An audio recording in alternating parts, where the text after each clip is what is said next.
자, 이번 이야기는 시청자 태진님께서 찾아와 주셨습니다. 태진님, 빨리 오셔야죠. 안 그러면 현기증이 나니까요.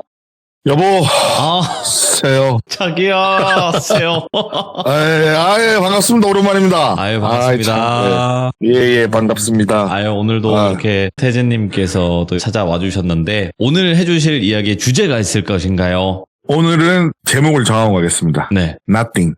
Nothing? 네. 오케이, 알겠습니다. 그럼 도대체. 오랜만에 영화 한번 써봤습니다. 어떤 이야기들인지 바로 출발을 해보도록 하겠습니다. 렛츠고! 기리씨입니다. 태제예요.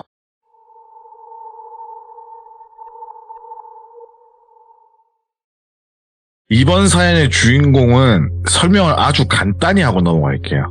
설명이 조금이라도 길어지면 유추가 충분히 가능한 인물이라서 그냥 재미있게 보세요. 나이 좀 있으시고 연예계 활동도 하셨던 분이고 이분이 미국에서 젊은 시절 겪었던 이야기를 해드릴까 합니다. 일단 우리나라 같은 경우에는 대학생들이나 방학 때 단기 알바를 하기 위해서 술집이나 편의점, 남자들은 흔히 막노동이라 불리는 공사 현장에서 일을 하는 경우가 간간히 있잖아요. 반대로 미국에서도 비슷하게 몇 개월 바짝 일해서 다른 나라 여행을 가기 위해서 일을 하는 경우도 있고, 이럴 경우에 베이비시터라든가 식료품 가게, 패스트푸드점 이런 데서 일을 하는 사람도 있지만, 우리나라 막노동 개념처럼 목돈을 만들기 위해서 그 당시 꽤나 인기 있던 단기 알바 자리가 농장이에요. 우리가 흔히 아는 미국 농장, 아주 큰 땅덩어리에 진짜 비행기 타고 막 농약 뿌리고 하는 그런 큰 농장.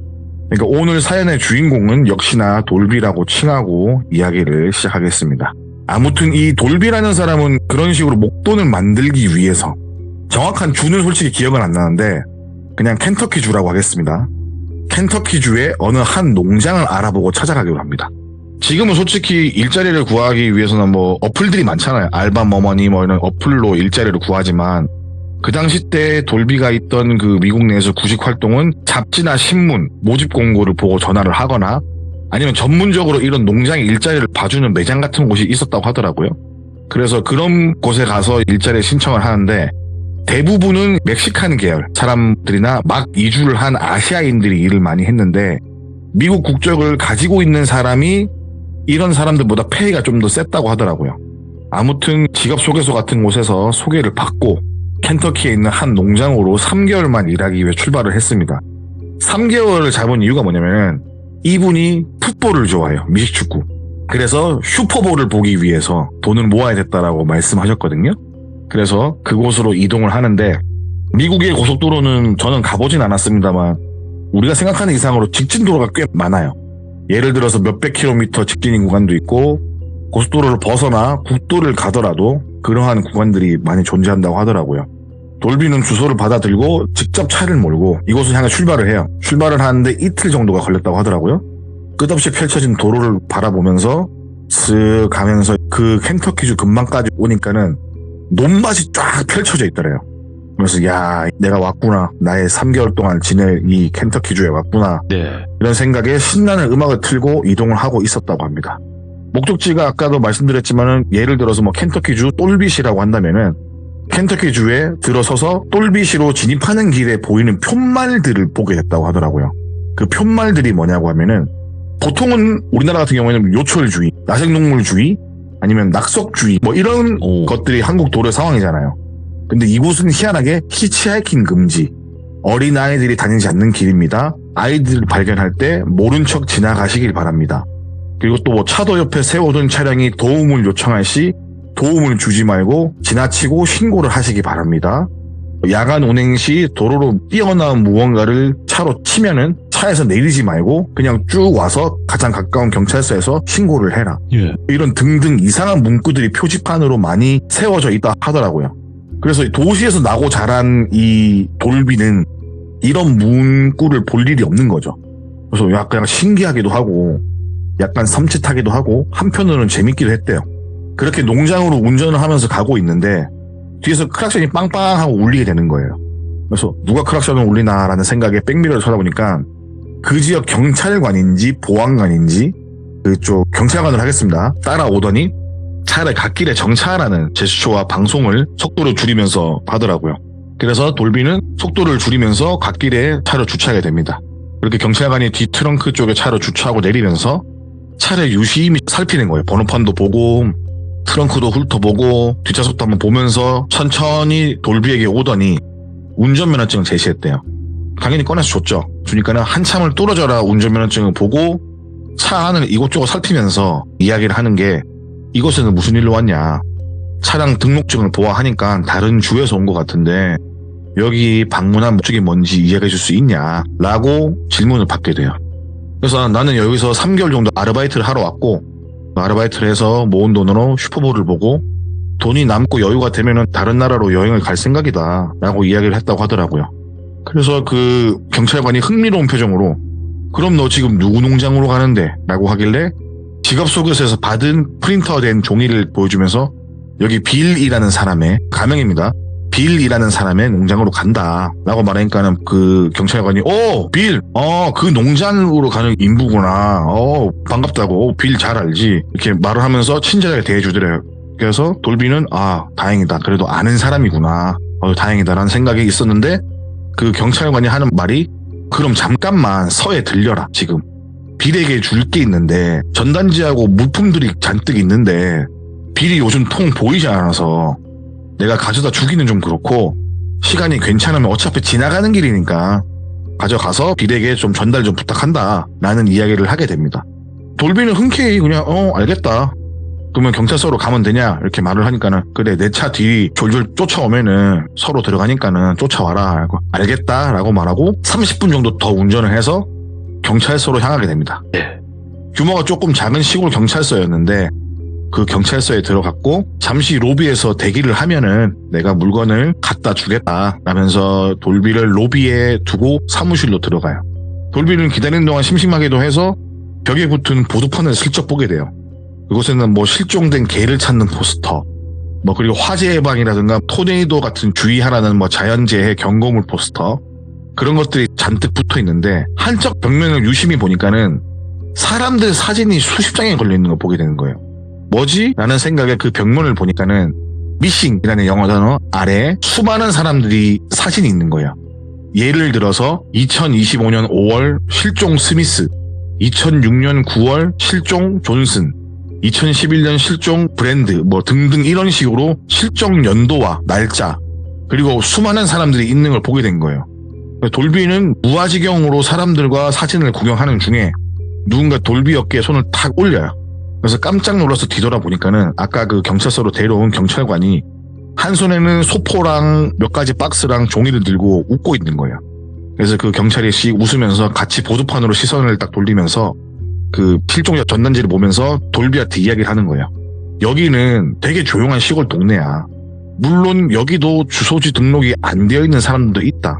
캠핑카를 끌고 사는 사람들도 있고 근데 이 마을이 작다 보니 대부분 누구인지는 알지만 이 근처 깊숙한 곳 자리 잡고 있는 사람들까지 하나하나 챙기기에는 보다시피 부족한 인력이다 이 경찰서가. 이런 부분을 상부에 보고를 해도 실종자 수색을 하고 싶어도 인력이 없다는 이유로 지원이 이루어지지 않고 있다. 그리고 매년 이곳에서 어림잡아 실종되는 사람들이 30명은 웃돈다. 네가 아마 이 도시를 처음 들어올 때 분명히 경고판 같은 거 봤을 거다. 여기는 여러 가지 일들이 벌어지는데 이곳을 단지 잠시 방문했다가 사라진 사람도 있고 어떠한 이유든 여기서는 사람을 조심하고 히치하이킹 같은 낭만적인 시도는 하지 말래요. 그리고 이상한 상황을 발견하게 되면은 그 도로의 일정 구간마다 설치된 벨이 있대요. 아니면은 전화 부수가 있을 것이다. 그리고 이상한 사람 혹은 광경을 목격을 하면은 네가 뭘 하려고 하지 말고 꼭 신고를 해라. 그리고 다시 한번 말하지만은 그 누구도 믿지 말고 절대 모르는 사람이 너한테 이유 없는 선행을 베풀 때 거기에 휩쓸리지 마라 라는 이야기를 하면서 어깨를 툭툭 쳐줘요.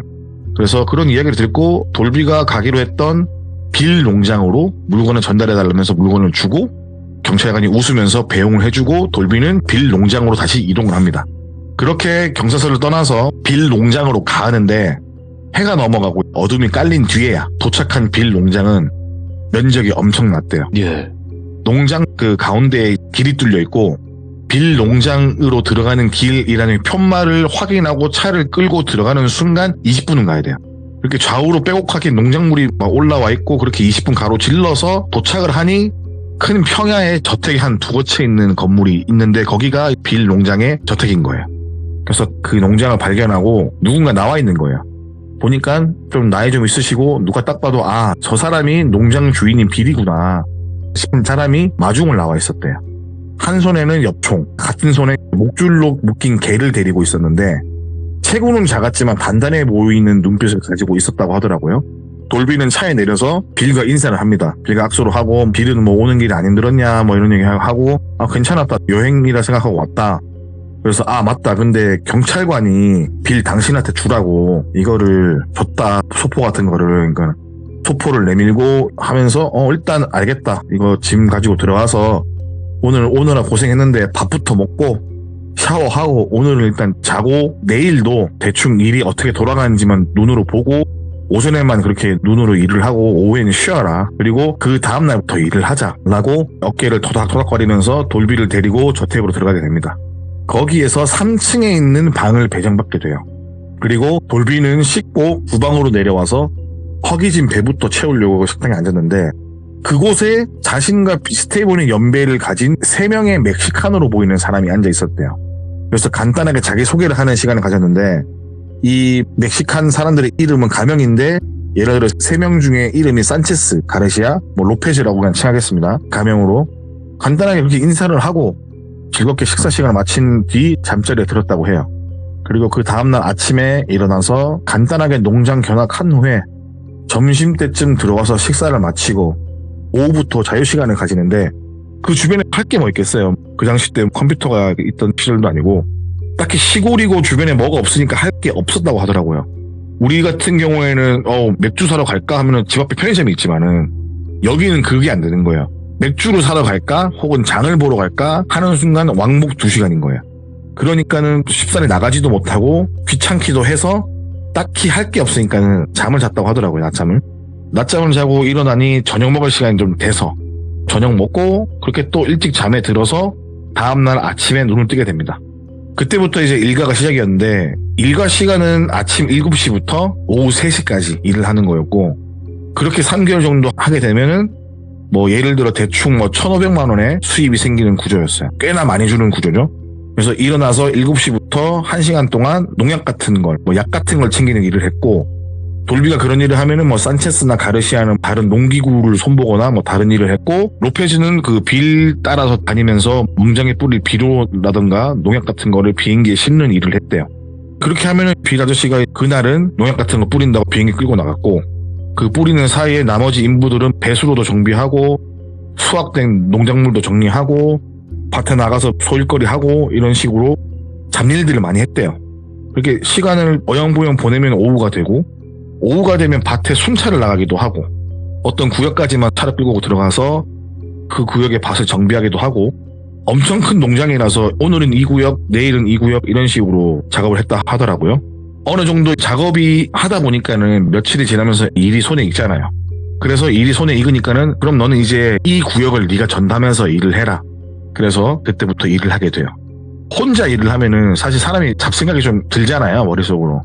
들면서 문득 든 생각이 뭐였냐면은 편한 생활 중에 왜 문득 머릿속으로 스쳐가는 말이 하나 생각이 난 이유가 뭐냐면은 빌은 너무나도 온화하고 다정다감해서 참 좋은 사람이다 라고 느껴서 불현듯 어떠한 말이 생각이 났던 거예요. 그 말인 뭐냐면은 처음에 이 빌 농장에 올 때 경찰서에 들려서 빌한테 전해준 물품들을 받으러 갔잖아요. 근데 그때 경찰관이 했던 말이 뭐냐면은 빌은 괴팍하고 성격이 불같고 약간 다혈질이다. 친해지면 좋은 사람일 수도 있긴 한데 술을 좋아하니까는 애지간하면 술 먹은 빌은 상대하지 마라 라는 이야기가 문득 생각이 난 거예요. 근데 여기 와서 만난 빌은 괴팍이랑은 거리가 너무 멀어요. 성격도 불같지 않고 되게 온화하고 다정다감한 스타일이에요. 근데 그런 궁금증이 생기자마자 돌비의 머릿속에서 왠지 모를 불신 및 불안감이 생겨났고 이런 시골 중에 시골이라면은 일전에 경찰관이 말했던 걸 토대로 생각을 해보면은 구석구석에 있는 모든 집을 다 방문하기 힘들다고 했잖아요. 그러면 내가 빌 농장에 내가 간다 했을 때 그래서 이런 물건을 대신 전해달라고 줬을 거고 근데 만약에 이 농장주 원래 빌이 아닌 다른 사람이라면 이라는 생각이 머리 한켠에 자리 잡게 됩니다. 근데 돌비는 지금 빌의 인상착의만 아니지 전에 빌에 대해서 인상착의 모르잖아요. 그러니까 이게 맞는지도 아닌지도 모르는 상황인 거예요. 내가 헛생각을 하는 건가 아니면 이 사람이 술을 먹으면 그렇게 괴팍하게 바뀌는 건가 라는 생각을 하게 돼요. 그래서 내가 너무 생각이 많나 보다. 예를 들어서 그 당시에 13일의 금요일 텍사스 전개톱 같은 무서운 영화를 많이 보다 보니까는 내가 별 쓰잘데기 없는 생각을 하는 거구나. 그냥 술 먹으면 안 좋은 사람이겠지 라는 생각을 하고 아니겠지 하고 넘기게 돼요. 그렇게 한 달 정도 지나가고 2달쯤 접어들 무렵에 사건이 하나가 터져요. 어느 날처럼 똑같이 일을 하고 있는데 경찰차가 농장으로 진입을 합니다. 경찰관이 내리면서 딱 보는데 그때 자신을 경찰서에 데려갔던 그 경관이 빌의 물건을 전달해달라고 했던 경관이 부하 직원과 함께 차에서 내리는 거예요. 그리고 돌비를 딱 바라보면서 오랜만이다 이렇게 웃으면서 인사를 하고 빌 지금 어딨냐 라고 물어보더래요. 그래서 뒤쪽 창고에 아마 빌이 있는 걸로 알고 있다. 근데 아마 뒤쪽 창고에 내가 있는 걸로 알고 있는데 정확히는 모르겠다. 뒤쪽 창고로 가봐라 라고 말을 했대요. 오케이 알겠다. 그러면 뒷창고로 가보겠다. 고맙다 하고 말을 하고 뒷창고로 터벅터벅 걸어가더래요. 경찰관은 뒷창고로 갔고 부하 직원으로 보이는 경찰관은 돌비 근처에서 이것저것 농작물이나 뭐 농기구 같은 거 만지면서 흙도 집어서 냄새 맡아보고 멋쩍은 등 돌비를 보고 웃기도 하고 이렇게 시간을 보내는 와중에 뒷창고로 갔던 경찰이 산체스, 로페스 그리고 가르시아와 함께 막 웃으면서 이야기하면서 나오는 걸 발견하게 됩니다. 그래서 대충 이야기를 들어보니까는 빌은 마을로 물건을 사러 나갔고 1-2시간 전에 갔으니까 이제 곧 돌아올 때가 됐다. 그러니까는 안에 들어가서 기다리는 거 어떻냐 라는 이야기에 그 경찰관이 아니다 우리도 다른 곳에 순찰에 가야 한다. 그러니까 뭐 요즘 빌 보기 너무 힘든데 나중에 꼭 마을로 나오면은 서에 들려가지고 커피라도 한잔 하고 가라고 웃으면서 걸어 나오고 있던 거예요. 그렇게 경찰관들이 자리를 벗어나고 농장을 다시 가로질러 사라졌고 그 사라지는 모습을 산체스와 로페즈 그리고 가르시아가 나란히 서서 배웅을 하는데 그게 뭔가 좀 이상했대요. 느낌이. 굳이 그냥 한 명만 인사하면 되는 거고 굳이 그렇게 인사할 필요가 있을까라는 생각도 했을 정도로 일렬로 서가지고 손을 흔들어주는 모습이 되게 그냥 이질감이 들었다고 하더라고요. 그런 모습을 등지고 다시 자기 일을 하려는 돌비는 이상한 생각이 드는 거예요.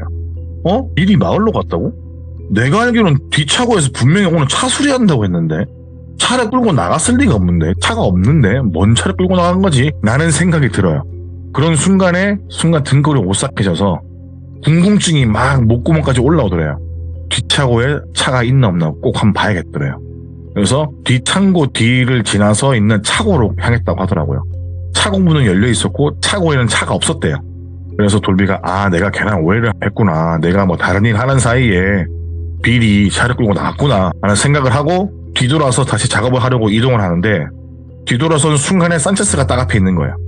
산체스가 눈을 딱 마주보면서 되게 멋쩍은 웃음을 지으면서 말을 건네는 거예요. 여기는 일하다가 왜 왔냐?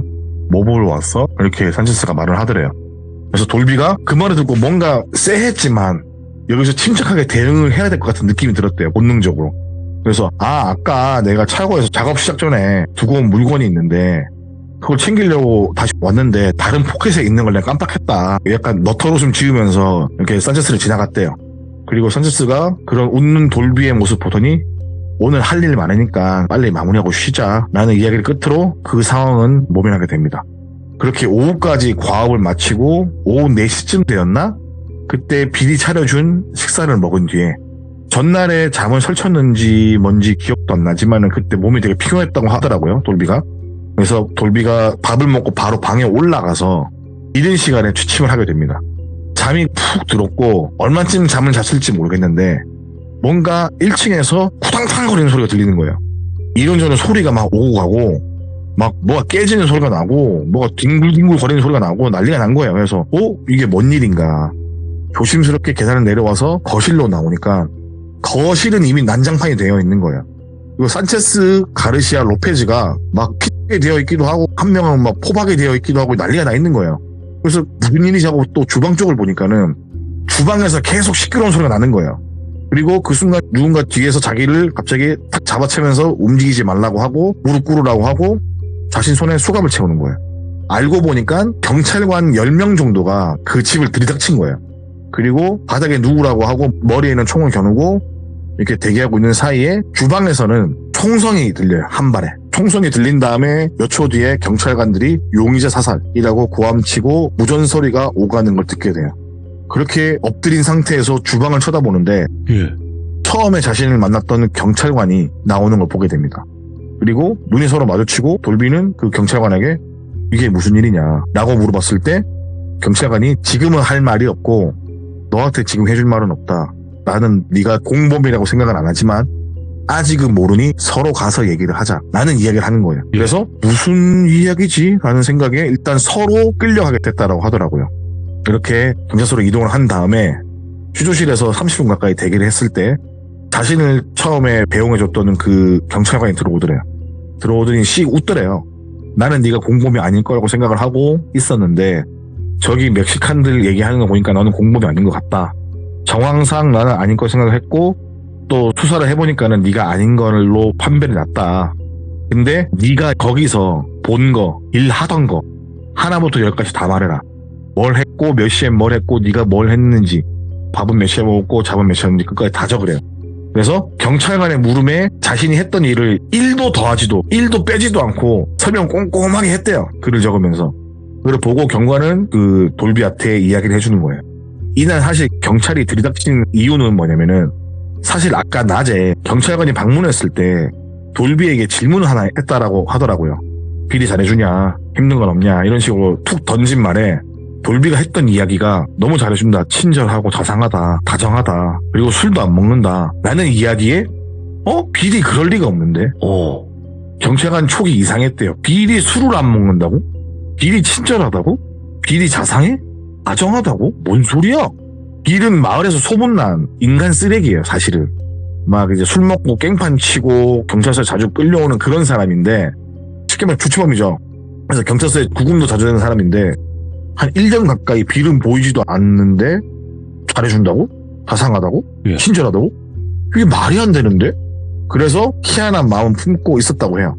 어차피 1년 가까이 빌은 보이지 않았기 때문에 겸사겸사 방문을 했는데 때마침 뭐 빌도 없다고 하니 더 뭔가 이상하고, 물론 그 빌이 운영하는 농장이 엄청 크기 때문에 인부들은 필요했어요. 근데 원래 있던 인부들은 또 안 보이더래요.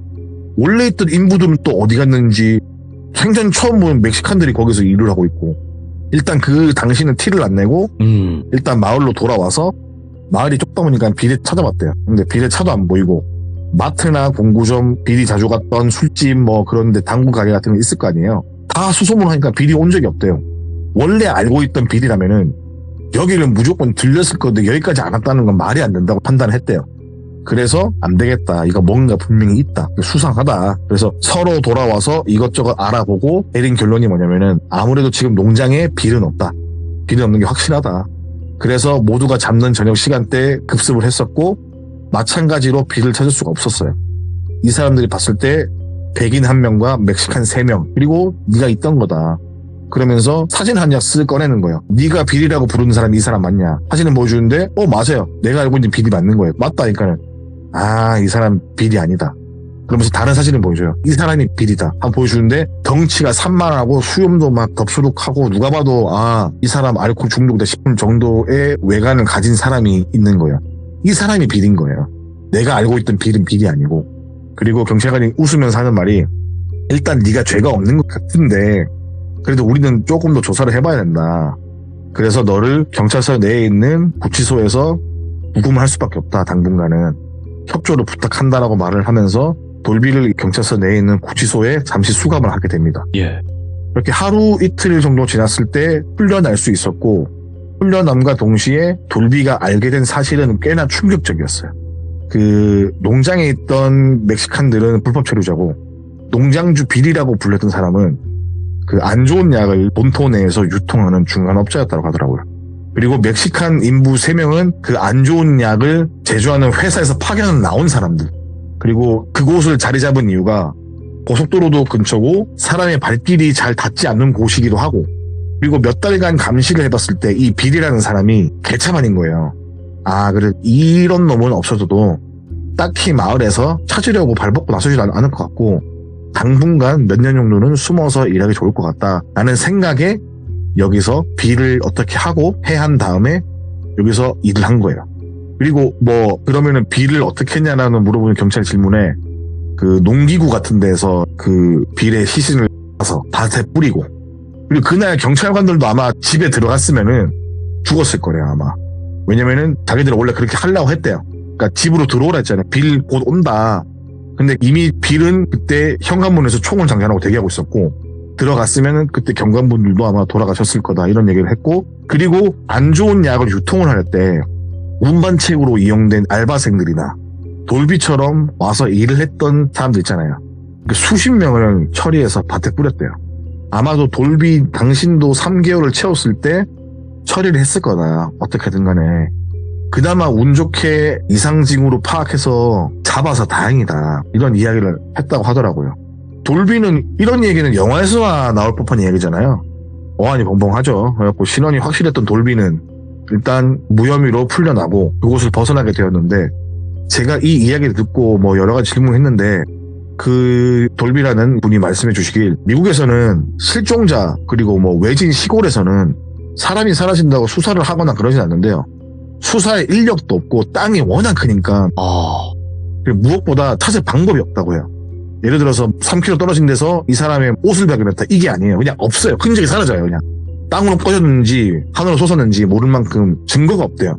그래서 이 문제가 한때 사회적으로도 문제가 되었는데 지금은 조금 잠잠하대요. 우리나라 도시괴담이나 이런 것처럼 미국에서는 시골에 대한 괴담, 그리고 납치당했다가 도망친 사람이라던가 그럼 실종된 사람들의 썰들이 계속 끊임없이 올라오고 있다고 하더라고요.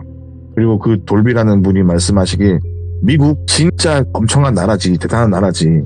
근데 미국도 깊은 시골로 들어가면은 땅이 워낙 넓고 사람들이 많기 때문에 누가 누구인지, 이 사람이 사페인지 정상인지 그런 거 모른다. 글도 모르는 사람도 있고 이상한 종교에 빠져서 마을을 이루고 사는 사람들도 있다. 땅이 크다 보니까는 스케일이 틀리다 우리나라랑. 그래서 이런 얘기를 했었고, 뭐 이러한 일들은 당연히 뉴스에서 보도된 적도 없고, 기껏해야 뭐 유명한 대도시에서 자기 집 앞마당에 뭐 시신 10구가 나온 그런 사람은 뉴스가 나오는데, 시골이나 중소도시에서는 이런 일이 그냥 지역방송에 나오거나 아니면 그냥 뉴스 한 줄이 끝이래요. 신문거리로. 그래서 뭐 이런 일들이 많다 미국도. 그러면서 이야기는 마무리됩니다. 역시 태진님은 진짜로, 태진님도 사실 알고 계시잖아요. 본인의 알죠. 스타일에 관련된 이야기들이 사실상 이게 일반적인 얘기들이 없었어요. 태진님은. 맞습니다. 제가 일반적이지 않아서 그래요. 와. 아, 그런 뜻이 일반이 아니라. 아니라 이반적인가요? 아, 죄송합니다. 당장 끊고 싶었는데 겨우 참았어요. 예. 제가 넘치는 아재미를 어떻게 참아서야 되는데 죄송합니다. 홍삼 캔디 안 먹겠습니다. 예. 네, 아유, 오늘 태진님께서 그래도 이렇게 어려운 와중에도 시간을 내주셨고, 저는 진짜 돌빈저스 분도 그렇지만 다른 시청자분들도 그렇지만 다 개인 시간 쪼개서 이렇게 밤늦게 찾아와 주시는 건데 이것만으로도 진짜 감사합니다. 정말 고맙습니다. 아닙니다. 저 항상 돌비님이 필요하실 때 옆에 있겠습니다. 함께 가요. 아유, 감사합니다. 예, 감사합니다. 네.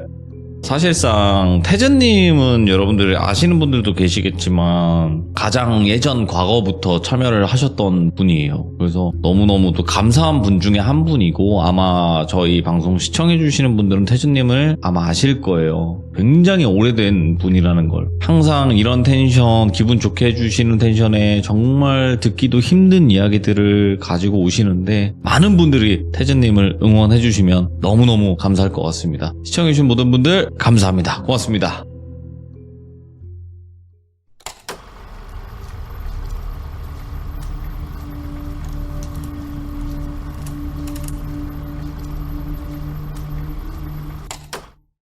자, 이번 이야기는 시청자 태진님께서 찾아와 주셨습니다. 태진님께서도 오랜만에 와주셨는데 오늘 해주실 이야기 어떤 이야기일지 같이 한번 들어보도록 할게요.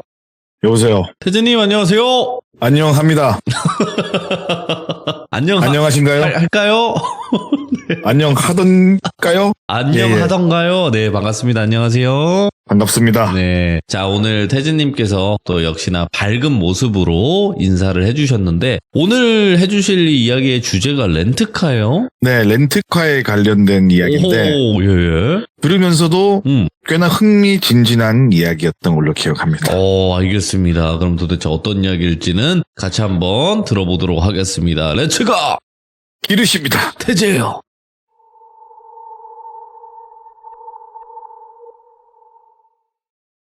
일단 제가 어떤 사람인지 한번 간략하게 설명을 한번 더 하고 넘어가겠습니다. 예. 저는 현재 울산에서 음악 쪽으로 관련된 일을 하고 있는 사람이고요. 이 이야기를 하는 이유가 렌트카를 이야기하기 위해서 설명이 살짝 필요한데 예. 제가 옛날에 언더그라운드에서 활동을 했었고 유명 가수들이나 콘서트에 객원 가수나 분위기 띄우는 게스트 같은 게 있어요. 오, 예. 그런 거나 대학 행사, 그리고 지방 축제 공연 등을 다녔는데 그러면은 저희들은 짐이 좀 크기 때문에 일반 차로는 이동이 거의 불가능해요. 그러다 보니까 렌트카를 자주 이용할 일이 있는데 그 사장님에 관한 이야기예요. 아무래도 이제 행사를 자주 다니고 이러면은 렌트카를 쓸 일이 많은데 장비들도 크고 무거우니까는 차로는 한계가 있고 그렇다고 큰 차를 사기엔 부담감이 있어서 지방을 갈 때는 렌트카를 자주 이용했어요. 그 당시 때는 제가 서울에 살고 있었고요. 자주 가다 보니까 단골이 되었죠, 당연하게. 어김없이 그날도 차를 빌리기 위해서 약속된 시간에 렌트카에서 찾아갔어요. 예를 들어서 제가 오후 1시에 차를 빌리기로 했으면은 뭐 대충 10시쯤이면 반납을 받거나 혹은 이미 준비가 되어 있는 차라면 내부 청소를 한 번 더 해서 내어주셨거든요, 항상. 그런데 준비 시간이 있는데 그날은 제가 오후 3시에 아마 차를 받기로 했던 걸로 기억을 합니다. 근데 시간이 좀 뜨는 바람에 오후 1시에 방문을 해서 기다렸어요. 2시간 동안 사장님하고 이런저런 이야기를 하면서 들었던 가지각색의 진상과 그 당시 겪었던 기묘한 이야기인데 우리가 렌트카를 빌리면은 특성상 정말 다양한 손님들이 이용을 한다고 하더라고요. 저처럼 이용하는 사람도 있고 여행을 가기 위해서 빌리는 국내 여행객들이 아마 대다수일 거고 그리고 해외 여행객들도 있고 뭐 어떤 작은 기업이나 장기 리스 같은 걸 해서 끌고 다니는 분들 있고 다방면에서 차를 빌리는데 예. 그 중에 진상들이 있다고 치면은 뭐 예를 들면은 가장 멀리 가서 차를 끌고 온 게 부산이었고 네. 부산에 차를 두고 가신 거예요, 렌트카를. 그리고 뭐 강원도에 차를 두고 도망가는 거예요. 그런 식으로 차를 끌고 오기도 하고 아무튼 차에다가 오물을 뿌려놓는 사람도 있고 시트를 찢어놓는 사람도 있고 막 이런 일들을 하던 도중에 기묘한 이야기를 해주시면서 하시는 말씀이 근데 이거는 내가 이야기를 하더라도 이거를 믿을 사람이 없을 것 같긴 한데 한번 얘기를 한번 해본다 이런 이야기를 좋아한다고 하니까 예. 그래서 했던 이야기고 언제나 그렇듯 오늘의 주인공의 사장님은 똘비라는 이름으로 부르겠습니다. 이분께서 렌터카를 처음 시작하신 게 밀레니엄 시절 그러니까 딱 2000년대 이때부터 렌트카를 하셨는데 지금은 예를 들어서 돌비시에서 영업을 하신다면 이 당시는 귀족시에서 영업을 하셨고 처음 작업하신 거는 돌비시와 귀족시의 거리는 대략 부산과 서울 정도 거리? 뭐 그렇게 먼 지역인데 다른 곳에 비해서 관리가 잘 된 차 그리고 내부가 깔끔하게 정돈이 잘 되고 가격도 적당하고 예. 그러다 보니까 거의 뭐 주차해둔 차들이 먼지가 쌓일 일이 없을 정도로 장사가 잘 되었다고 하더라고요. 그렇게 잘 되면서 손님을 받고 있었는데 그 당시 4명이 와서 세단 하나를 예약을 하고 빌려갔다고 하더라고요. 지금이야 뭐 세단이 그렇게 크게 가격이 부담스러울지 않을 수도 있지만은 그 당시 때 렌트카 회사에서 세단은 꽤나 가격이 나가는 차였다고 하더라고요. 대부분 이런 걸 빌리는 사람들은 사업적으로 필요하거나 뭐 그런 분들이 빌리는데 희한하게도 이날 빌리러 온 사람들은 남자 2명, 여자 2명 예. 3박 4일로 대여를 한 거예요. 그래서 여행을 가나 보다라는 생각을 했는데 또 옷차림을 보니까 간편해 보여요. 그래서 옷차림 간편하네라는 생각을 하면서 아이고 뭐 좋은 데 가시나 봅니다라고 이렇게 웃으면서 응대를 했는데 4명 모두 미소가 없어요. 아무런 반응도 없고 뭔가 좀 초조해 보이기도 하고 뭐 더 깊게 말하자면 뭔가 죄를 지은 것 같은 그런 사람처럼 서 있더라고 하더라고요. 그래서 그냥 그런가 보다 난 빨리 차만 빌려주면 되지 라는 생각에 남자 2명은 작은 손가방 하나를 들고 있었고 여성 2분은 아무런 가방도 없이 그냥 서 있었다고 하더라고요. 차를 빌려가고 나중에 뭐 짐을 실어서 여행 갈 수도 있는 거고 그게 아니더라도 굳이 똘비라는 사장님이 내가 상관할 게 있나 라는 마음에 그냥 멋쩍은 웃음을 넘기시면서 차 키를 건네주시고 렌트할 때 주의사항이라든가 반납하는 시간 뭐 이런 것 같은 공지를 하시고 그렇게 차를 보냈다고 하더라고요. 그로부터 3박 4일이 지난 뒤에 예. 약속 시간이 되었는데 차가 제 시간에 입고가 안 되는 거예요. 그래서 고객한테 전화를 했죠. 근데 휴대폰은 꺼져 있고 집으로 전화를 해보니 없는 번호라고 뜨고 근데 참고로 그때는 휴대폰 번호하고 집 번호를 같이 적었다고 하더라고요. 근데 이때 처음에 적을 때 집 번호는 솔직히 말해서 잘 연결을 안 하고 휴대폰 번호만 맞는지만 확인하거든요. 대부분 그 당시 때 그랬다고 하더라고요. 그렇게 했는데 집 전화번호 없는 번호고 폰은 꺼져 있고 속으로 저색 이놈 저놈 하면서 욕하면서 젊은 것들이 그냥 세단 빌려갈 때 알아봤어야 했는데 발을 동동 구르다가 하루가 지나가 버려요. 예. 이렇게 일을 마치고 집에 가서 잠을 청해서 잠을 자고 있는데 새벽녘에 한 통의 전화가 오게 되는 거예요. 잠결에 뒤척이다가 전화를 받은 사장님은 자유의 취한 목소리로 전화를 받게 되죠. 여보세요라고 네. 하니까 네, 김돌비 사장님 맞으신가요? 이렇게 말을 하는 거예요. 예? 네, 맞는데요? 이렇게 말하니까 여기는 돌비 경찰서 경사 김땡땡입니다. 이러는 거예요. 네, 그런데요. 그러니까 다름이 아니라 사장님 예를 들어서 11 가해 3427 세단 김돌비 사장님 렌터카 차 맞는지 확인차 전화를 드렸다. 그 순간 돌비 사장님은 뭐야 이거? 이 차가 왜 경찰서? 뭔 말이지? 이러면서 잠이 확 깨신 거예요. 야, 이거 뭔 일 났구나. 그러면서 네, 맞다. 그 차 저희 렌트카 해서 차 맞다. 무슨 일이냐 했는데 이게 다름이 아니라 어떻게 말씀을 드려야 될지 모르겠는데 차에서 4명이 살자를 했다는 거예요. 국물을 마시고 이렇게 하신 것 같은데 자세한 건 병원에서 의사 소견이 나와봐야 알 수 있는데 일단 차적 조회를 하니까 사장님 렌트카 차인 것 같아서 먼저 연락을 드렸다는 거죠. 그 말을 듣는 순간 돌비 사장님은 속으로 화가 치밀어 올랐다고 하더라고요. 아니, 남의 차를 빌려가서 자기들 안 좋은 일에 쓰는 건 도대체 무슨 심보인지, 왜 남한테 피해를 주는지 라는 생각을 하게 되는 거예요. 그러니까 사람이 이제 죽은 걸 떠나서 간에 자신한테 피해가 왔으니까는 너무 화가 먼저 났대요, 그때. 그래서 옷을 부랴부랴 입고 돌비 경찰서로 차를 끌고 갔답니다. 돌비 경찰서는 지금 있는 곳에서 좀 먼 경찰서예요. 그래서 그렇게 도착한 경찰서에서 간단한 진술을 받고 차를 인수로 받게 돼요. 내부에 딱히 이렇다 할 흔적은 없었고 약간 비릿한 냄새? 생전 처음 맡아보는 이상한 썩은 내는 났다고 하더라고요. 예. 근데 이미 차를 끌고 왔으니까 이 차를 끌고 갈 수가 없잖아요. 그래서 안 되겠다, 탁송을 보내야겠다 하고 탁송을 보내고 사장님은 자신이 끌고 온 차를 다시 끌고 집으로 갔다고 하더라고요.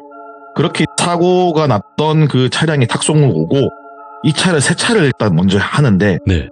업계에 맡기려니까 돈이 많이 들 것 같고 그래서 직접 손으로 하루 종일 청소를 하고 냄새를 빼고 해도 에어컨 필터도 갈고 뭐 혼자 할 수 있는 것들은 다 했다고 하더라고요. 근데 냄새가 살살 나더래요. 그래도 뭔가. 그래서 또 락스로 청소하고 또 다시 청소하겠다가 말렸다가 또 환기시키고 이걸 몇 번 반복을 했대요. 예. 그렇게 하다 보니까 이제 냄새가 좀 중화가 되고 없어졌다고 하더라고요. 그렇게 할 수 있는 모든 걸 다 한 다음에 주차장 한켠에 세워놨다고 합니다. 그리고 돌비 사장님은 내가 살다 보니 별 거지 같은 일이 다 벌어졌네. 너무 화가 난다. 라는 기분을 뒤로 하고 하루 종일 세차 쓰기가 힘들 거 아니에요. 집으로 갔다고 하더라고요. 다음날 출근을 하셔서 주차장 구석에 있는 차를 다시 열어봤어요. 냄새가 혹시 올라왔을까봐. 근데 다행스럽게 냄새가 올라오거나 그런 부분은 없어서 안도를 했는데 이제부터 드는 고민이 그건 거예요. 이 차를 렌트를 할 수가 있을까? 처분을 해야 되는가? 이 기로에 서 있는 거예요. 어떡하지 이게 고민을 하고 있는데 일단은 냅두자. 근데 다행스럽게도 한 달 정도 지날 때까지 그 차가 나가는 일이 없었대요. 다른 차들이 나가고 그 차는 나간 일이 없었는데 한 달 정도 지나서 출근을 했는데 한 달에 적어도 한 5번 정도를 이용하는 박 사장님이 있어요. 근데 그 사장님 가게로 딱 들어오는 거예요. 어이 똘 사장, 나 지방에 볼 일이 있는데 지금 박혀 있는 세단 2대 빨리 빌릴 수 있냐. 근데 똘비 사장님이 가만 생각하니까는 멀쩡한 건 한 대였고 그 한 대가 문제의 차량인데 이거를 단골한테 내어주기가 참 머뭇거리는 거예요. 그러니까 좀 망설여지는 거죠. 그래서 그 사장님 한 대는 나갈 수 있는데 지금 저 구석에 있는 한 대는 센터에 들어가서 수리를 맡겨야 하는데 다른 승용차로 하시면 안 될까요? 라고 말하니까 박 사장님이 하는 말이 급한 건 2대다. 술이 많이 급해? 급한 거 아니면 나 그냥 빌려줘라. 내가 좀 급해서 그런다. 뭐 브레이크나 차 기동하는데 문제가 있는 건 아니지 않냐 라고 말하니까 사람이 당황하면은 거짓말이 순간적으로 생각이 안 나거든요. 거짓말을 준비하고 있는 것도 아니고 그렇게 물어보니까 그런 문제는 아닌데 그래도 이거 센터는 들어가야 되는데 됐고 운전하는데 지장 안 주는 거면 상관없으니까 빨리 빌려달라고 라면서 어깨를 탁탁 치면서 박 사장이 똘 사장한테 말하는 거예요. 그러니까 똘비 사장님은 이래도 되나 싶은 마음에 사실을 말하자니 좀 그렇고 그 한켠에서 그래도 뭔 일 나겠어. 한번 빌려줘보지라는 생각에 찜찜하지만 차를 빌려주었다고 합니다. 그 찜찜한 마음은 단골 DC라는 명목으로 금액을 좀 빼줬고 단골 DC의 기분이 좋아진 박 사장님은 직원과 함께 차를 끌고 갔다고 하더라고요. 그렇게 좀 약간 걱정도 하고 뭔 일이 있을까봐 초조해하고 있었지만은 다행스럽게 다음날 제 시간에 차를 끌고 박 사장님 들어오셨고 자연스럽게 그냥 차 무슨 고장이 있다는 건지 몰라도 부드럽게 잘만 나가는구만. 잘 탔다고 이렇게 말을 하고 차키를 건네주면서 웃으면서 이렇게 말을 하는데 똘비 사장님 그래도 약간 찔리는 마음에 그렇다면 다행인데 혹시 운전하면서 다른 별일은 없으셨나? 어제 다른 별일은 없으셨습니까? 이렇게 말을 했대요. 그러니까는 박 사장님 가만히 생각을 하더니 그러고 보니까 우리 직원이 간밤에 잠을 제대로 못 잤네? 내가 다른 지역에 사업 관련해서 다른 분들 챙기고 왔다 갔다 했는데 어제 저 차를 몰았던 직원이 악몽을 꿨다나 뭐라나 젊은 사람이 기가 허해서 되겠어 이러면서 약간 넘기더래요. 그래갖고 그렇게 말하고 나 갑니다 하면서 박사장이 나가더래요. 근데 그런 이야기를 듣고 똘비 사장님은 찜찜하잖아요. 아 분명히 악몽을 꾸었다는 게 이 차랑 관련이 있을 것 같고 아 그냥 잠자리가 불편해서 꾼 건가 라는 생각도 들었고 이래저래 복잡한 마음이 있었는데 근데 그 뒤로 차가 없어가지고 가끔 그 차가 나갈 일이 있었는데 희한하게도 그 뒤로 뭐 불평불만을 가진 고객이나 차에 대해 컴플레인을 걸거나 이런 손님이 없었대요. 그럼 사람이라는 게 자연스럽게 또 시간이 지나면 있잖아요. 아 내가 괜한 생각을 했구나. 그러면서 차에 있었던 일련의 사건들도 점점 희미해져가고 희석되어가고 지워져 가면서 해가 바뀌고 계절이 바뀌고 세월이 흘렀는데 어느 날처럼 차를 렌트해주고 들어오는 차를 정비하고 내부 청소를 하고 있는데 주차장 저 끝에서 곱게 한복을 입은 여성 한 분이 사뿐사뿐 걸어오시는 걸 보게 됩니다. 그래서 아 요즘 같은 시대에도 한복을 입고 다니는 분이 있네. 참 멋지다라는 생각에 잠시 넋이 나가서 바라보고 있는데 더 가까이 다가오시길래 손님인 줄 알고 반사적으로 어서 오세라고 말을 하는 순간 한복을 입으신 여성분이 다짜고짜 귀싸대기를 있는 힘껏 팍 때리시는 거예요. 오이구, 예. 한 대 맞고 어안이 벙벙해져가지고 다시 고개를 들어서 쳐다보니까는 얼굴이 울그락불그락한 상태로 계속 노려보면서 똘비 사장님을 위아래로 훑어보는 거예요. 그러면서 하시는 말씀이 네가 정녕 모르고 한 짓일까? 아니면 알면서 쉬쉬한 짓거리일까? 이렇게 말을 하는 거예요. 계속 그렇게 씩씩거리면서 뚫어져 보니까는 똘비 사장님이 아무 말도 못하고 있는 가운데 그 한복 입으신 분 다시 한 번 말씀하시길 예. 내가 보기에 넌 분명히 알고 있어. 충분히 다른 방법으로 풀어갈 수 있는데 야 네가 문제였네 네가 이러면서 또 기싸대기 한 대 빡 때리는 거예요. 예. 얼떨떨하게 두 대를 맞은 똘비 사장님은 아니 누군데 다짜고짜 남의 얼굴 때리십니까? 화를 내면서 이제 한복 입은 여성한테 화를 냈죠. 근데 그분께서 내가 이 앞에서 이 근처에서 무업을 하는 사람인데 왜 이렇게 잡기가 많아? 하루 이틀도 아니고 여기를 지나가거나 멀리서 보면은 항상 이렇게 잡기가 득실득실하다고. 그래서 내가 네 놈을 찬찬히 들여다보니까 네 놈은 팔지 말아야 할 물건을 팔아온 것 같아 내가 보기에는. 근데 여기가 뭐 다른 거 파는 것도 아니고 차를 빌려주는 건 보니까는 네 놈은 차를 빌려주면서 뭔가 이상한 거 한 것 같아 라는 식으로 말을 하게 된 거예요. 그리고 구석에 있는 차를 한 딱 보는 거예요. 그러면서 저 차에 어떤 사연이 있는지 내가 자세히는 모르지만은 네가 하지 말아야 할 무언가를 지금 분명 저 차로 하고 있다. 지금까지 쭉 해왔고 거기에 분명히 피해를 본 사람이 있을 것 같은데 당연히 이놈은 모르겠지. 잡기들이 달린 차를 숙주 삼아서 이놈이고 저놈이고 빨아쳐먹든 뭐라든 네가 알 턱이 있냐고 이렇게 말을 하는 거예요. 곰곰이 똘비 사장님 생각해보니까는 저 차에 문제가 있는 건 맞는 거잖아요. 그죠? 근데 일전에 있던 사고가 희미해질 정도로 저 차를 자주 내보냈단 말이죠. 손님들한테. 그리고 한복 입은 여성분이 자기 입으로 무속인이라고 말하는 사람이 말하는 걸 들어보면은 내가 우려했던 일이 이미 벌어져 있던 거예요. 그런 모든 정황들이 순식간에 정리가 되면서 그 무속인의 손을 잡고 일단 안으로 들어가서 이야기를 하자. 그리고 무턱대고 사무실 안쪽으로 모시고 들어가게 됩니다. 이제부터 편의상 무속인 분은 무당으로 칭해서 이야기하겠습니다. 어느 정도 진정이 된 다음에 차분한 분위기가 되어서 다시 이야기를 시작하는데 그 무당 말인 즉슨 네가 빌려주는 세단에 잡기가 엄청 많이 붙어있다. 그 잡기들이 어떤 날은 수가 적거나 다른 잡기가 붙어있는 걸 내가 봤다. 근데 내가 생각하기에는 차를 숙소 삼아서 잡기가 올라타 여기저기 오만 사람 등에 붙어 나가는 것 같다라는 이야기를 하게 되는 거예요. 근데 이거는 지금 죄를 지내거나 부적을 쓰라거나 이런 얘기를 하러 온 게 아니다. 예. 그런 방법을 할 수 있는 상황이 이미 지나갔고 이대로 저 상태로 굳어져서 예를 들어서 뭐 힘센 악기나 혹은 많은 잡기가 더 달라붙으면은 저 차는 네가 어떻게 컨트롤할 수 없는 그냥 하나에 굴러다니는 귀신의 집이래요. 오호. 그래서 폐차를 시켜라. 답이 없다라는 이야기를 듣게 되는 거예요. 사실 똘비 사장님도 이런 류의 이야기를 믿거나 그런 사람은 아닌데 이 차가 사고 차량이라는 걸 알고 있는 사람은 자신 외에는 거의 없다시피 한 부분이에요. 누구한테 말하지도 않았고 뭐 소문을 듣고 올 수도 없는 거고 그런 상황도 아니고 막말로 처음 차가 발견되었던 장소도 여기서 차로 몇 시간이나 지나야 도착하는 곳인데 현실적으로 그 몇 시간 거리에 있는 얘기를 듣고 와서 한다? 불가능하잖아요.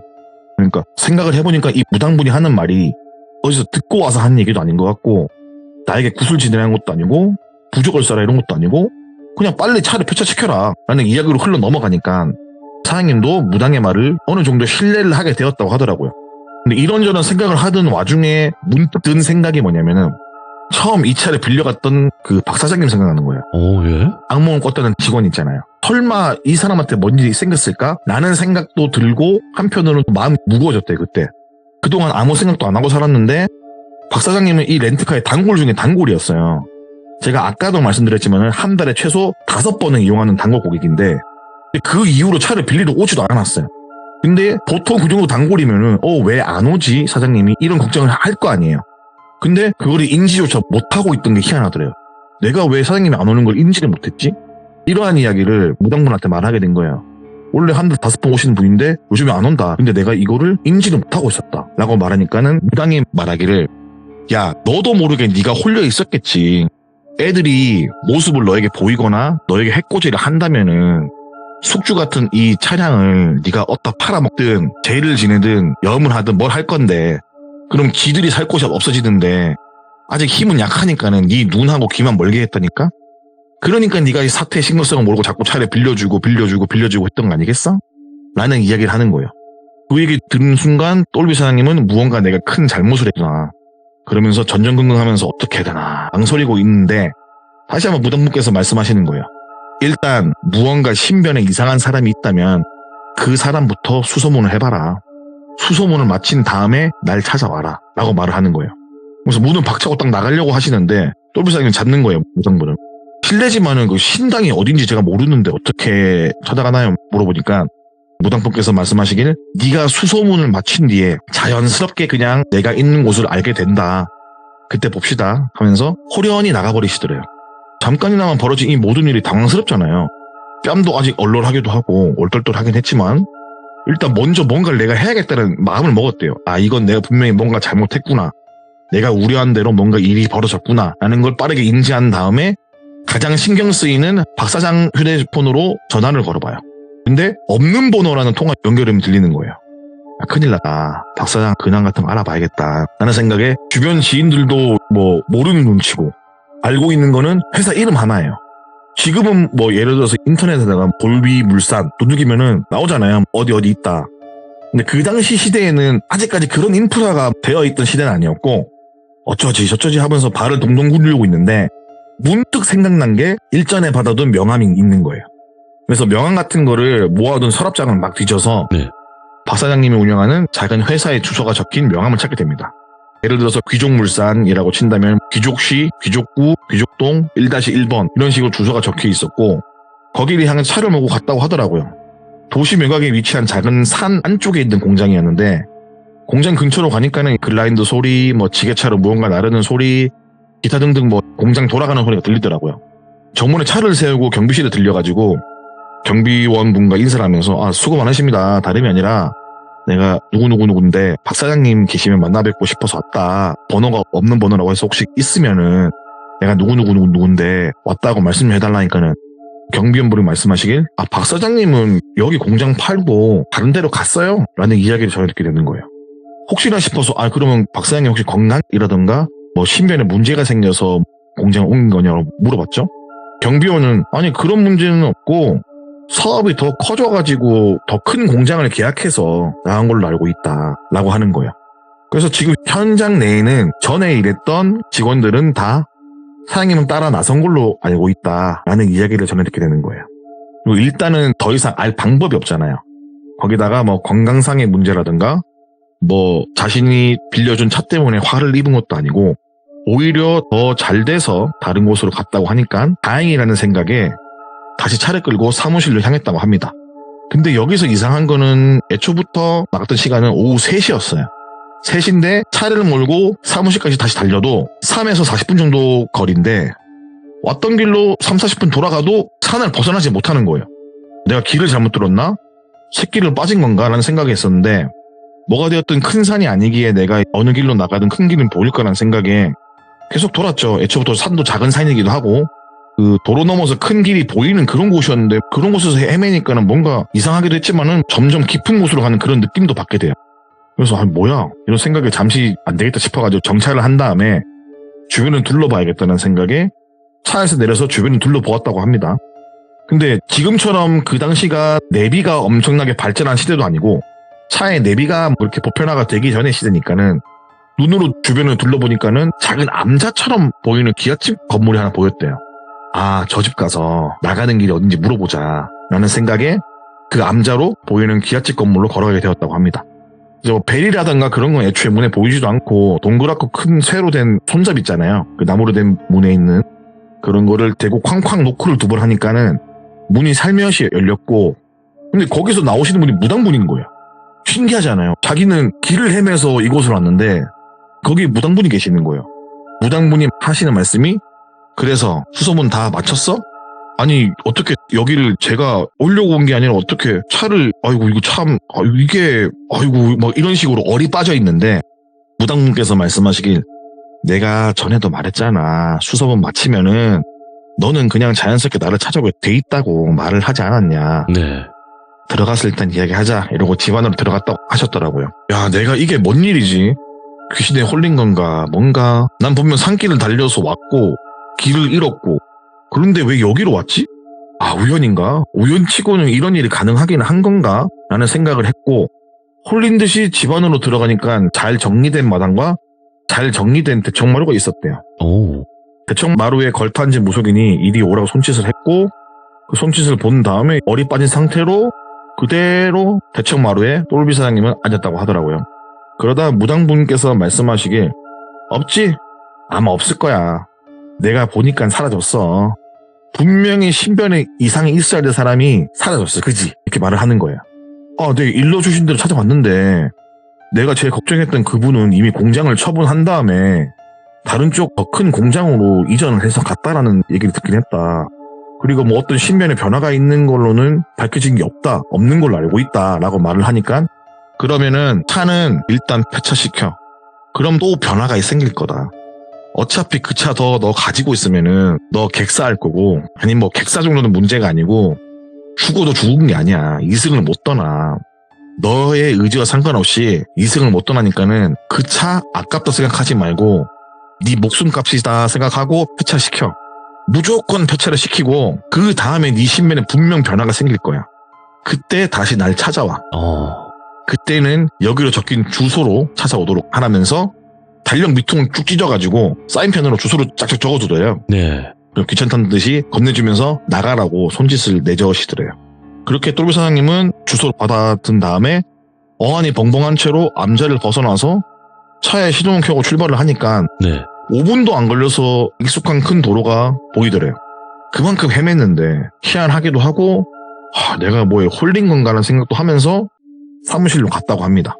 사무실에 도착을 한 다음에 폐차를 시켜야 하나 말아야 하나 계속 고민을 하고 있는데, 차가 뭐 한두 푼짜리도 아니고 아직 본전은커녕 할부금도 남아있는 상태인데, 어찌해야 할까 고민을 하다가 이 모든 일이 우연이고 뭐고 이런 게 아닌 것 같고, 무당이 말한 내 목숨값이라는 게 계속 목구멍에 걸리더래요. 이 말이. 그래, 좋다. 차를 폐차시키자 라고 생각을 하고 결국 폐차를 시키게 됩니다. 폐차장으로 차를 끌고 가서 폐차를 시키고 돌아오는 길에도 이게 맞는가 싶은 의구심이 계속 들었대요. 그리고 사무실에 들어와서 소파에 걸터 앉아갖고 골똘히 생각을 하다가 밀려오는 피로감에 잠시 소파에서 잠에 들게 돼요. 네. 시간이 얼마나 흘렀는지 모르지만은 누군가 흔들면서 깨우는 거예요. 똘비 사장 이러면서 깨웠다고 하더라고요. 눈을 부수수 떠보니까 앞에 있는 거는 다름 아니라 박 사장인 거예요. 늘 봤던 인정한 얼굴로 인사를 하는 게 아니라 약간 붉게 상기된 얼굴로 똘비 사장 이러면서 약간 다그치듯이 말을 하더래요. 그래서 잠이 번떡 깨가지고 예. 사장님 무슨 일로? 아니 전화를 해도 안 받고 내가 급해서 차를 빌리러 왔는데 그 구석에 있던 그 차 뭐야? 나갔어? 어디 갔어? 그리고 전화를 왜 안 받아? 어디 갔다 온 거야? 이렇게 뭐 따지듯이 취조하듯이 물어보더래요. 그게 아니라 고객님과 약속이 있어서 잠시 나갔다가 개인적인 업무가 있어서 볼일 보고 돌아왔더니 오늘 하루 좀 바쁘게 댕겨서 그런가 피곤해 잠시 졸았네요? 라고 말을 하니까는 네. 뭐 됐고 그 차 어딨어? 무슨 차요? 세단 구석에 있던 거 세단 그거 어딨어? 지금 앞에 있는 거 말고 구석에 있던 거 있잖아 세단 그거 2개 내가 오늘 급해서 빌려가려고 그러는데 어딨어? 근데 이때 뭔가 머리에 총을 맞은 것처럼 문득 떠오르는 이야기가 있었다고 하더라고요. 조금만 시간을 거슬러 올라가면은 암자에서 무당을 만나고 주소를 받아줬고 헤어질 때 무당이 했던 마지막 말이 있어요. 혹시나 누가 찾아와서 차 어디 있냐라고 물어보면은 폐차했다고 말하지 말아라. 오? 절대 폐차했다고 말하지 마. 이렇게 말을 했던 거예요. 그 말이 생각난 동시에 그 차 한 일주일 정도 나가 있는데 오늘은 세단에 저 밖에 있는 거 말고는 차가 없습니다.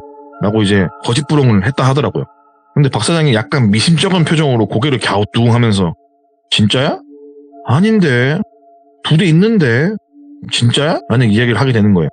아유 사장님 저희 단골이신데 나도 차 팔아먹고 사는 놈인데 있는데 없다고 하겠냐고. 보세요 지금 주차장에 다른 차 다 나가고 저거 하나랑 봉고차 몇 대만 없다고. 있으면 나도 장사해야 되는 당연히 내드리죠. 이렇게 말을 했다고 하더라고요. 그러니까는 박 사장이 참 그래 뭐 알겠고 나중에 그럼 세단 들어오면 나한테 꼭 연락 줘 라는 이야기를 하고 사무실은 나갔다고 하더라고요. 나가면서도 계속 똘비 사장님 보면서 고개를 갸우뚱거리면서 뭔가 의심하는 눈빛, 몸짓을 보이면서 가게를 나갔다고 하더라고요. 똘비 사장이 든 생각이 왜? 갑자기 세단은 왜지? 왜? 갑자기? 아니 왜? 그런 생각이 드는 거예요. 순간 멍하게.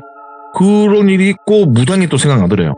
분명히 신변에 위험이 있을 것 같은 사람이 신변의 위협은커녕 지금 차를 찾고 있잖아요. 뭔가 이상해서 그 무당이 말한 대로 종이에 적힌 주소로 부랴부랴 차를 끌고 이동했다고 합니다. 거기는 일반적인 1층짜리 주택이었고 도착을 해가지고 문을 두드리니까는 무당이 나왔대요. 똘비 사장님이 꾸벅 인사를 하고 했던 무슨 말을 하려고 하니까 말을 가로챈 다음에 말했어 안 했어 물어보더래요. 뭐를 말씀이십니까? 그러니까 폐차했다고 말했어 안 했어? 말 안 했습니다. 이렇게 말을 하면서 대문 넘어서 들어가려고 하는데 무당이 딱 막더래요. 못 들어오게. 부정타니까 대문 넘지 말고 잘 들어. 지금 가게 내놓고 나가 있는 네 소유의 차들은 뭐 다시 끌고 와도 되는데 되도록이면 팔고 사무실 당장 옮기고 거기서 장사든 뭐든 네가 하지 말고 전화번호 바꿔. 무조건 바꿔. 그리고 이름 바꿔. 이름도 바꾸고 머리 스타일 지금 2대8 가름하면 5대5로 바꿔. 예. 안경 안 쓰지? 안경 써. 알 없는 안경이라도 당장 가서 사서 무조건 써. 그 네가 타고 다니는 차 있지? 도색을 새로 하든 중고로 팔아 넘기든 손해본다 생각하지 말고 빨리 처분해.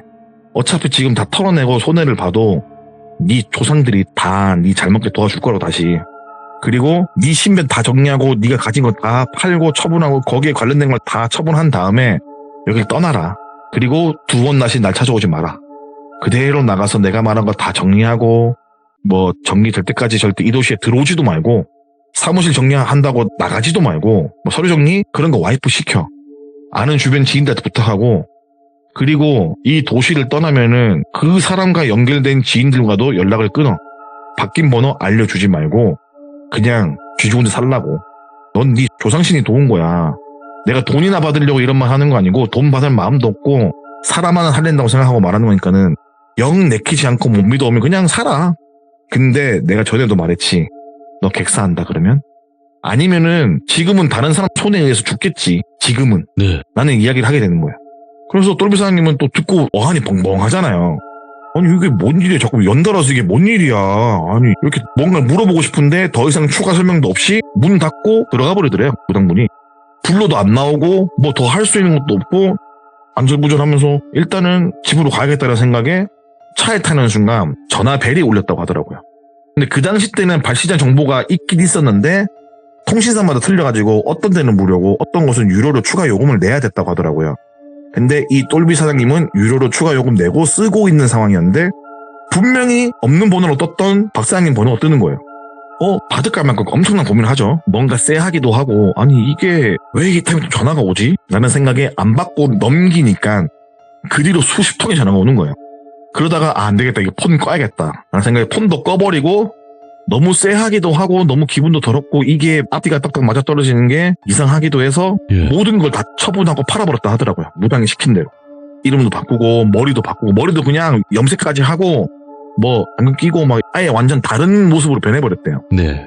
이렇게 1년 가까이 아주 먼 곳으로 이사가 있다가 아무것도 하지 않고 숨어 살다가 그 뒤로 다시 렌트카 회사를 연 거예요. 지금까지 운영하시는.